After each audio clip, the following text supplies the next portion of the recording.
Text number 13. The story of Mrs. C. Mrs. C went shopping twice a week. She always went to the same supermarket. One day she met a friend in there. She'd just chosen a piece of cheese from the shelf. The two of them talked and walked around the shop together. Then her friend went out, and Mrs. C went with her. At once, the shopkeeper caught her and told her she had taken a piece of cheese without paying.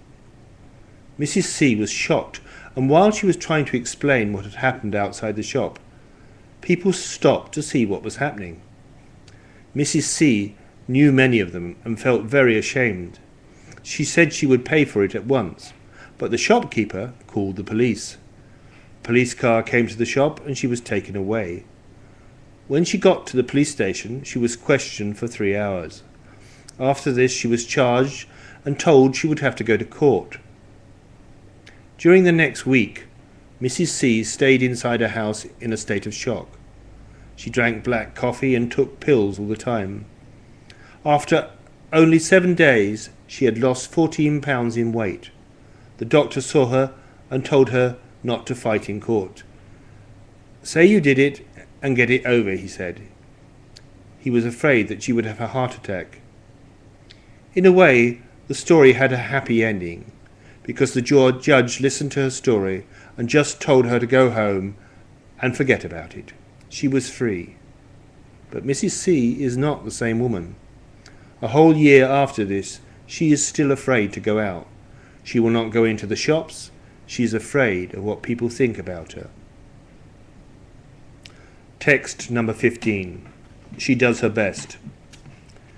Jim lived in a comfortable little flat which had 2 rooms, a small kitchen and a bathroom. He did not want to clean it himself, so he determined to find someone else to do it instead of him. He asked a lot of his fellow workers at the factory, and one of the men said, "Oh, Mrs. Roper comes and cleans my flat regularly.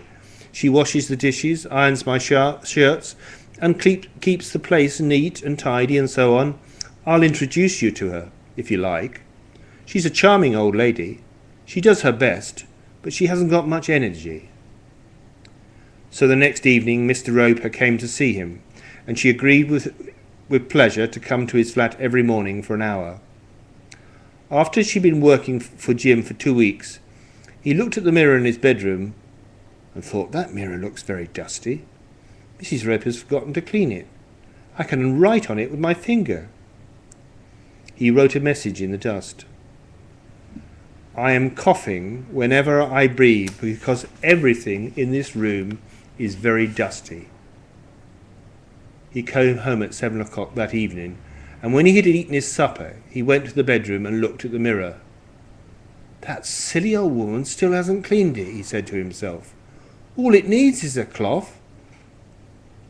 But then he bent down and saw a bottle in front of the mirror. "I didn't put that bottle there," he thought.